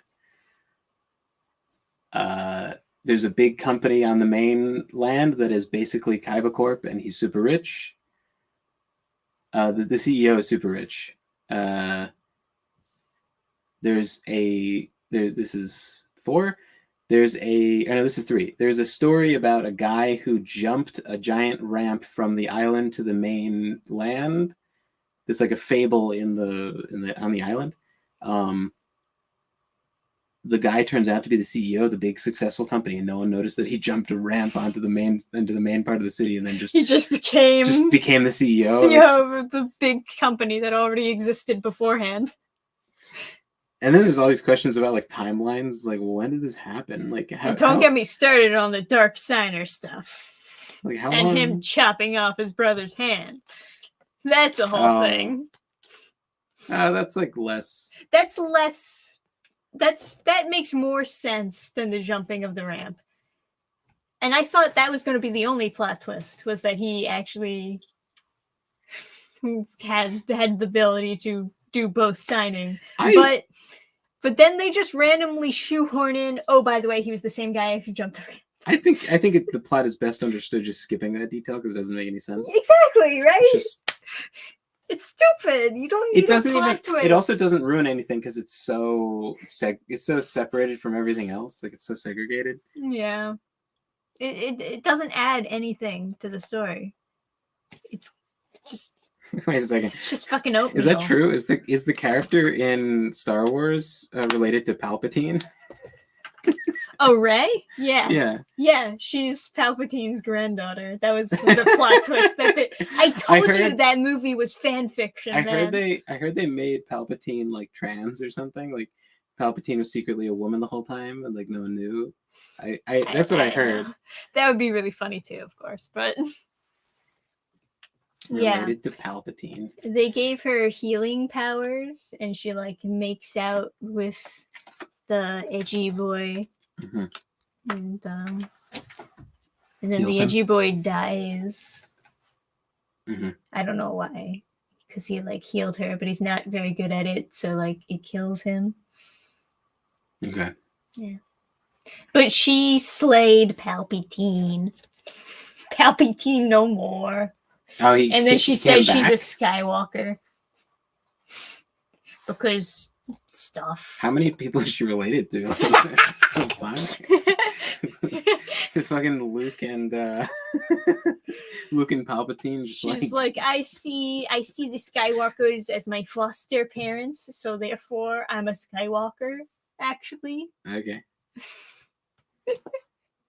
Apparently they Kinda want to makes do me- more stuff with Rey in the Star Wars universe. Kind of makes me want to write a worse one because I feel like it's a challenge. So that's like that's so stupid that I remember our friend, her boyfriend was like hanging out with us while she was going to the theater to see that movie because she had a thing for like the edgy boy.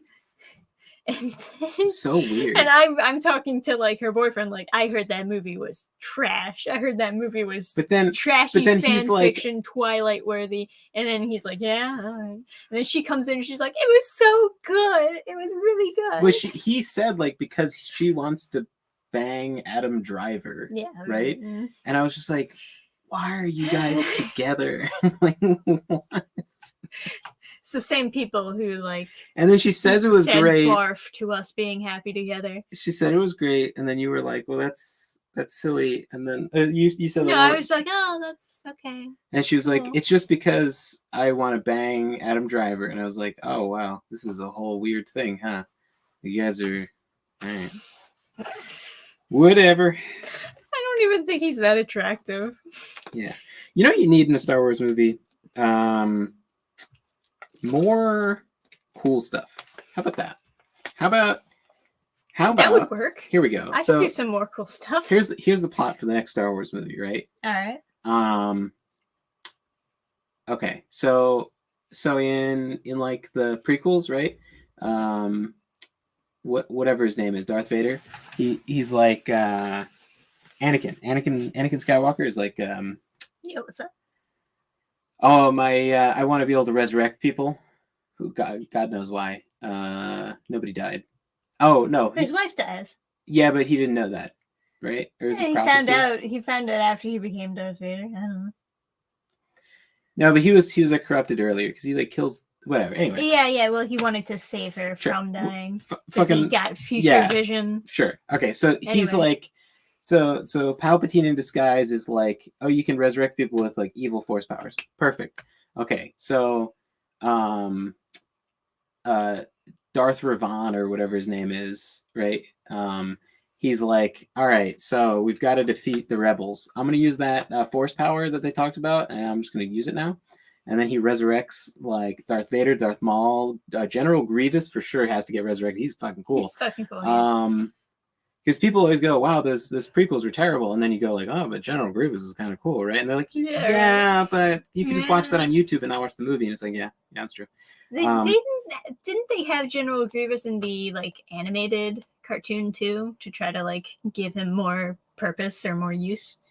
Yeah, he was on Cartoon Network. Yeah, he was really cool in the cartoon. He made him seem like really strong and stuff. Good. Other than him fighting with his feet was a little like bizarre. It is pretty.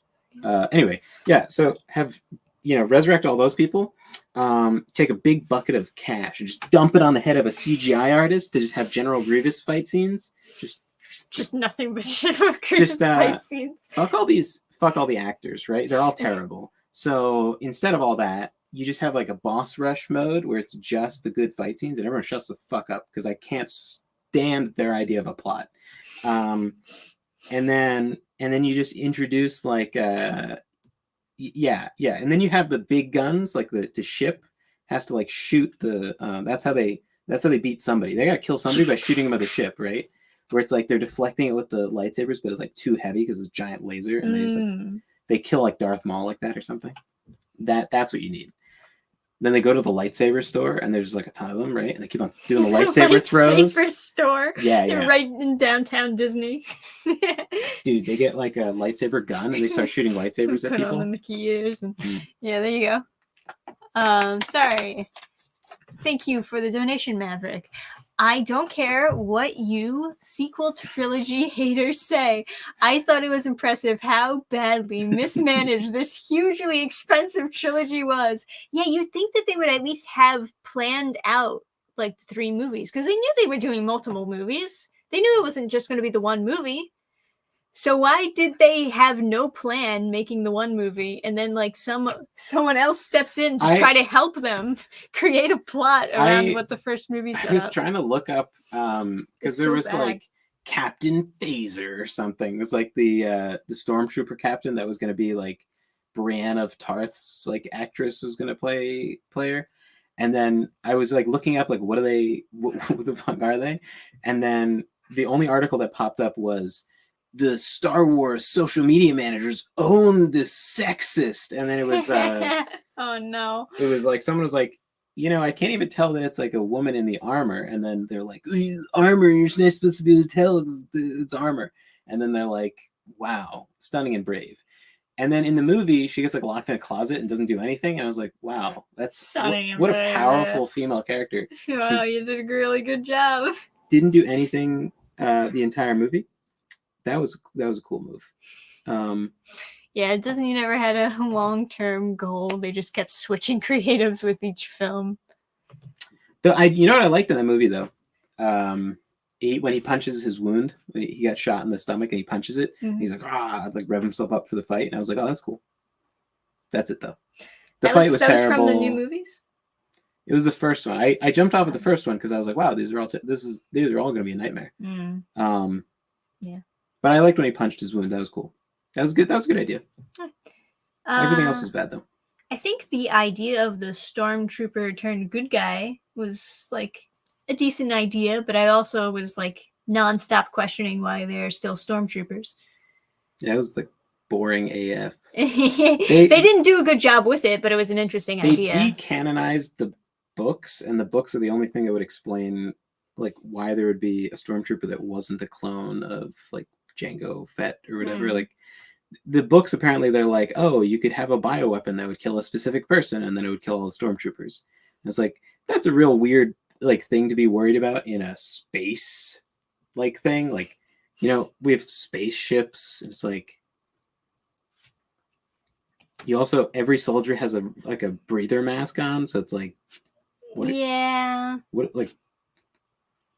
it seems a little. Then again, I don't know what their armor is actually supposed to block, because it feels like they're always getting hit and dying. So I had heard that they explained that in like a book or something, and they were like, it makes the shot, disperses it into a tasing thing, so no one dies in any of the movies. They're just getting knocked unconscious because the armor protects them. But it's like, that feels like a very Disney way of explaining it. But like if you're an evil empire and you want your soldiers to be effective, wouldn't it be way better to just have it neutralized completely? Well, like who cares if they're alive? You want them to win the battle. Like you don't want prisoners. You don't want the enemy to get prisoners. Like you can interrogate them. Like that makes no sense. It's a terrible idea. that feels like a censorship thing that they were adding. Like, oh no, they're not dead. They're just knocked out. It's okay.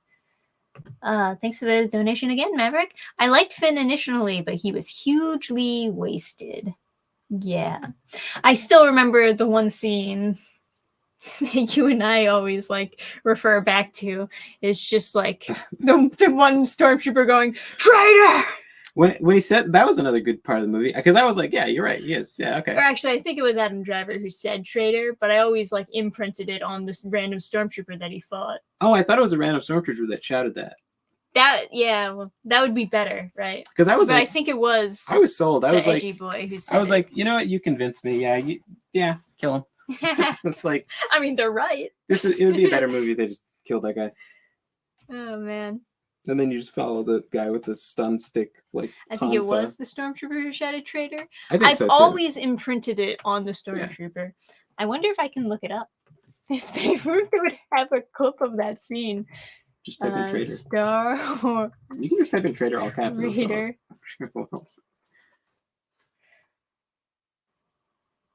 Finn versus Kylo Ren. I don't even remember that. Does the stormtrooper?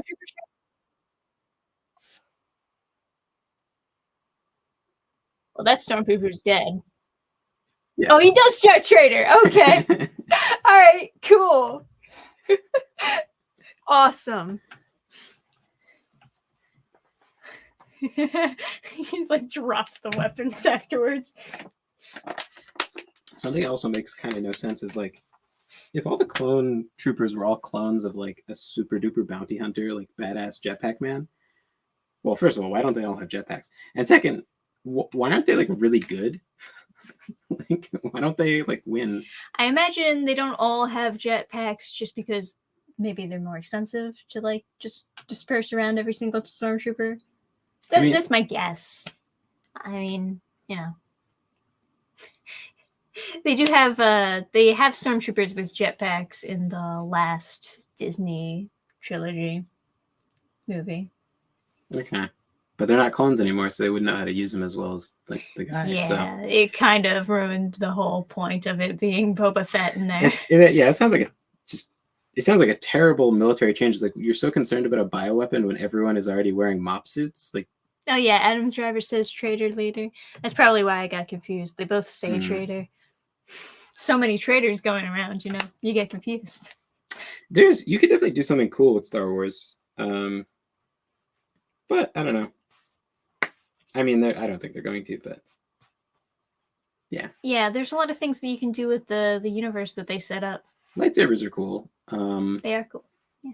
Yeah, they could have just not been bad. It wasn't that hard. You just could have not been bad. Yeah. But they chose to be bad. Anyway, maybe I'll do another refresh. Yeah. Who knows? Maybe we got even more. 4 hours left, guys. Yeah. Time running out. Did you want to do a game stream tonight also? Or do you want to just end it with this stream? I would, whatever. No. I am. Last time we did a game stream, I was playing Blasphemous, but I was so damn tired that I was just kind of barely functioning while playing it. And then I was playing it earlier today, and I was like, oh, wow, this is way easier when you're not dying of, like, exhaustion. As with most games, I assume. No. But, yeah. You know what they should have done? They should have, you know how, like, the Darth Revan or whatever, he, like, blocks the laser bullet and, like, holds it in midair? Mm-hmm. They should have done that, but with like accuracy, and had like a new Han Solo, like Han Duo, right? Pops in, right? Get like Han Solo's. Oh, you already had one. Yeah, you could just have another character, right?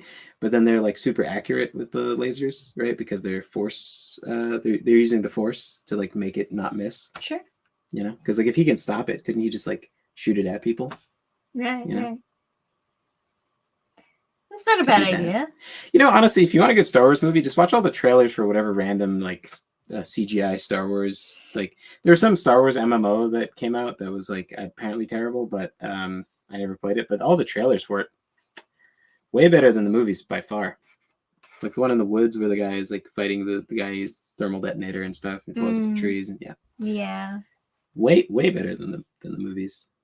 Better than the prequels too. Oh, because you can do a lot with it. Yeah. They like set up a bunch of stuff, and then you know, some fan fiction writers stepped in and they were like, no, throw all that stuff in the trash. I got this. My favorite thing they did was have the girl with the purple hair drive through a ship with the hyperdrive. Even though it doesn't work like that. Yeah, because that's like the most not only does that not work, but it's really interesting to think about, like, if it did work like that, If it did work like that, they would just be shooting like drones going into hyperdrive. you would have destroyed the rebels, because yeah, instantly it's like, well, why wouldn't the Empire just fuck you up with that? Because it's like, if you can destroy a Star Destroyer by crashing a small fighter into it, what if the Empire was like, well, why don't we just get giant tungsten bars in space, put a cockpit and a hyperdrive on it, and just launch that into a planet? Fuck the Death Star, we could just do that. It's got to be much cheaper to, you know. It is a cool idea, but of course it didn't make any sense in the context that they decided to insert that idea. And it's like, yeah, but it would destabilize the whole universe, and then immediately after it doesn't work anymore because they don't do that, right? Yeah. So it's like, oh well, you need someone. They do it once. Imagine the argument. It's like, oh, you need someone selfless. And so what about droids? Like, they couldn't drive. What about literal robots? What if you found one guy who was like super suicidal, like really into, like, you know, dying in battle or whatever, and you clone him because they have you have so many clones, and you stick them all into fighter jets, and then like any battle is just, I'm gonna just. And also the engagement. I'm gonna kill myself. The engagement range becomes ridiculous because you can travel across the galaxy in hyperdrive. Yeah. So you just like blast the ship from across the galaxy. It's like you can't even detect people like that far away, and it's like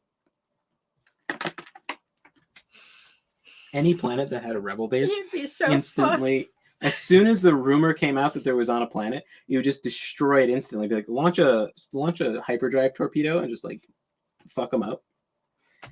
Yeah, incredible. The just kamikaze army, basically. You could literally, and like, isn't the whole point of them is that the Empire is that they're an empire? They have lots of money. Like, yeah, right. So they could afford. Think that they would have like way more resources to get so many like cheap TIE fighters to go into hyperdrive and just shoot at people. Yeah. That would be it would be a complete disaster for the rebels. They would lose. Like they would have no chance. You would have to be so underground you couldn't even be ever discovered. And then forget about Star Destroyers. Like, why? Like, if it was possible this whole time, none of the scientists would have been like, why don't we just drive a ship into a planet? That'd probably just do. If you can blow up a Star Destroyer, what does it do to the surface of a planet if you hit something that hard? Because it's like way harder than terminal velocity, right? So like there were all these plans of just dropping stuff from space and how much damage it would do, like the kinetic, whatever. If you can go faster than light and have force to impact with, why wouldn't you just hit a planet with one TIE fighter and destroy it? Yeah. Because like one tungsten rod dropped from space is supposed to be able to do more damage than a nuclear bomb. So that's falling at terminal velocity, which is like not that fast. Then you just go, that's not even like Mach whatever, like it's not even like speed of sound, like it's not even like a jet, right? It's like so much faster. So you could just destroy any planet from across the galaxy with just like hyperdrive. So, but I found that so funny because it was like such a horrible like idea for like the whole world, you know, like, and the fact that no one would have done that in like, you know, so many movies and there's so many people. It's just like that person sitting in their cockpit is like, oh, I have the plan. I have a good plan. It's just so like. Thanks again, Maverick. They explain away the holdo maneuver in Rise of Skywalker. It was a 1 in a million shot. So holdo risked lives on bad odds after all. Wonderful. So stupid. 1 in a million shot. Okay. Yeah, I guess maybe we should be talking more like fantasy stuff since we're doing our fantasy comic. So, what have we seen recently that falls under fantasy, I guess? I don't know. You've been picking up a bunch of new fantasy books. Yeah, I don't want to talk about that though. Okay. Sorry. Yeah. Let me see what Renee did. Hey. Oh, wow. Fancy smancy. Let me put this on stream. Another quick sketch, quote unquote. Oh, yeah. So good. Quote unquote, quick sketch. Let's compare. Let's compare to Adams. Let's see how good gorgeous. It is. So graceful. Oh, look at that. Sketch of a Lanwi from Horizon Quest. Funny for a few hours. Ah, so pretty. Yeah. I love it.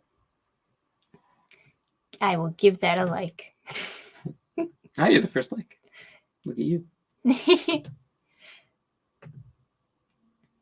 And that's right, ladies and gentlemen. Still 4 hours left on Horizon Quest. I do kind of want to end the stream soon, though. Yeah, you look like you're about to pass out. I'm not, but you know. Quite sleepies. It's really hot in your room, and I would prefer to have like a window open or something, but For once, I'm actually not hot. really? Yeah. I'm the hot one? Yeah. Wow. Yeah, you are. Yes. Yeah. Well, thank you guys so much for backing and stuff. It really does mean a lot. Yeah, well, these people want your book. They want your art. Right. But yeah. No, this is super cool. I would love to make more stuff. I would love to draw more stuff. Yeah. I've got other stuff in the making, of course, but who knows when the heck those are coming out. Yeah, I can't wait to mail this stuff out. I'm so excited to mail stuff. Yeah. It's gonna be a little bit though, because we still have to get the copies of stuff. Yeah, we have to get the copies of this stuff to then send it out. So. But I mean, yeah. Oh, we also have to figure out for sure what we want those extra pages to be. Oh yeah. I mentioned that before, but yeah. Mm-hmm. Anyways, the last time I bought any comic, I was a child. What's your pitch for me to buy yours? I don't know. You want to do the pitch? No, it's good. I put him on the spot. No. It's not international shipping, but there is a digital tier option right here. We're gonna try and figure out. We have been trying to figure out international, and I found a way to make it slightly cheaper, but the rates fluctuate so much. It's crazy. It's honestly insane. Mm-hmm. Like one day I go to put in a normal rate for shipping something to like Germany or something, and they say, oh yeah, $15 to ship a normal package with just one comic in it, which is still like expensive. But then I go to do the same rate again, see, okay, let me check how much it cost to ship over, same package, same comic weight, and now all of a sudden it's like $30. And that's just such a huge jump. So if I set it up that it would only cost like $15 to ship it to you, but then all of a sudden it just started costing me way more, that would be absolutely awful for business. Yeah, I mean, you could theoretically order buy a bunch of like labels that you like prepaid or whatever, and then you would have a certain number of orders guaranteed at that price. But I don't think you can do that. Like, I think your label can like expire after a while if you haven't shipped it yet. It's more risk, right? Yeah. I don't know. They used to like they used to have these like $40 flat rate worldwide shipping boxes. They still exist as far as I'm aware, but like I saw the post office, they have hidden them. They like turned the display around, and it's like, what does that mean? Like, are they just trying not to hemorrhage money by having flat rate boxes for international shipping? The shipping has gotten super erratic recently. Yeah. Every time the PLA filament that I got comes from the Czech Republic, which is now apparently called Czechia. And every time I've had it shipped, it has been a different price. Like the shipping has been off by a few dollars, just up and down. And that's like not a huge deal, but yeah, like it fluctuates like too much. Because I remember one day you were like, oh, I think I found it for like $12, but I'm not sure because it said it was different on different pages or something like that. And then the next day you were looking at it, and you're like, I don't know what I found yesterday, but everything's $17. And I think it took us a bit to realize it wasn't that just different pages were saying different prices. It was like the refreshing the page, it would change. So it was just like changing so quickly that it's hard to know how much you're supposed to charge for shipping. Yeah, that's why I've been having so much trouble with it. Even though I want to do international shipping, they're just making it hard on us. I don't know, there might be some kind of plugin to calculate shipping or something like that, so that when someone orders from your website, it would just calculate it and then charge them a different. But it would have to keep on updating. Well, for like whatever. Right.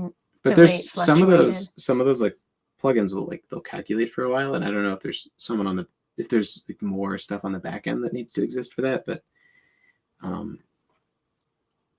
yeah, but we'll keep looking into that. As far as this comic, this is something that kind of aims to please people who are fans of more classic fantasy adventuring parties. You know, with the idea of like a team of people who fight monsters and who specialize in their own different skills and abilities, but need each other to work together to actually win in combat. And their newest member here, Genwin, joins the group. And he's kind of a character who's been left passionless with not really sure what he wants to do with his life, but he gets the idea of becoming an adventurer to try to reignite that passion in him. And that's where the story begins.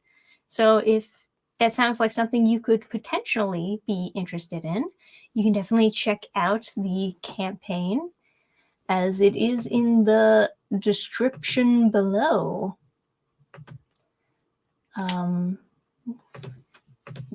I can also post it to chat. There we go. I want to see it hit 7,000. Me too, so close. Yeah, it does seem pretty close, doesn't it? Yeah, I guess. So I was talking about the fairy and the helmet. This is the ultimate bundle thingy. So. Oh, yeah. Because one of the characters is a pixie who magically controls a suit of armor to protect herself in. Yeah. So there she is inside the helmet.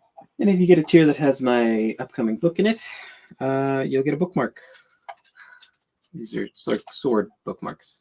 I don't know if you can, how well you can see it, but I guess brighter color would be easier. Ah, yes, all kinds of different fancy colors. Put this over here, I guess. So thanks for joining us on the stream. Yeah, thank you guys so much. And we'll maybe pop over to Game Fans. I don't know, but you can always check us out there. And if you're not already subbed to the Game Fans channel, that's also in the description below. We would love to have you over there. We just, chill out, play video games, and talk about whatever's on our minds. Mostly live streams, but we have done and uploaded videos there too. So if that sounds something you'd be interested in, there you go. So maybe we'll do a Game Fan stream. We usually stream pretty late. That's the coolest character idea I've seen in a long time. Yeah.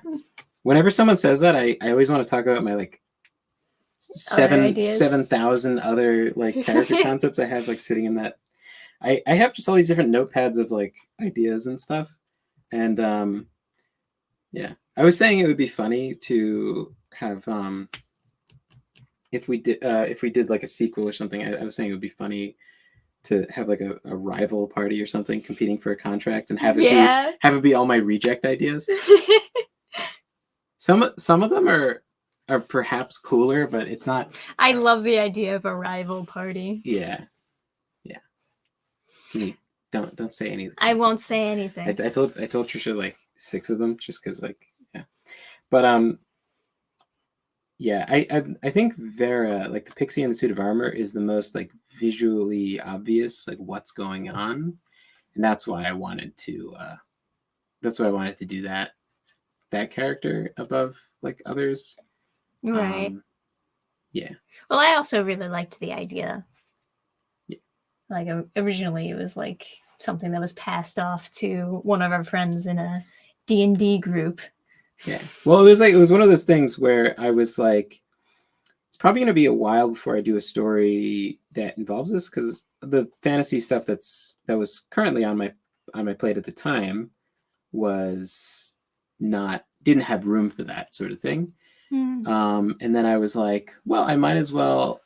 I hate to like let the idea out there, but then at the same time, I was like, well, I might as well like try it out and see how people react to it, see what, like, get some perspectives on it. And then I did, and it was a success. Yeah. I knew everyone would love it. I kind of figured too. Yeah. It's one of those like concepts that sort of just it's just works. solid. Yeah. Anyway, closing out the stream for now. Pop on to Game Fans, and we'll see you next time, guys. Good night. Thank you so much for hanging out.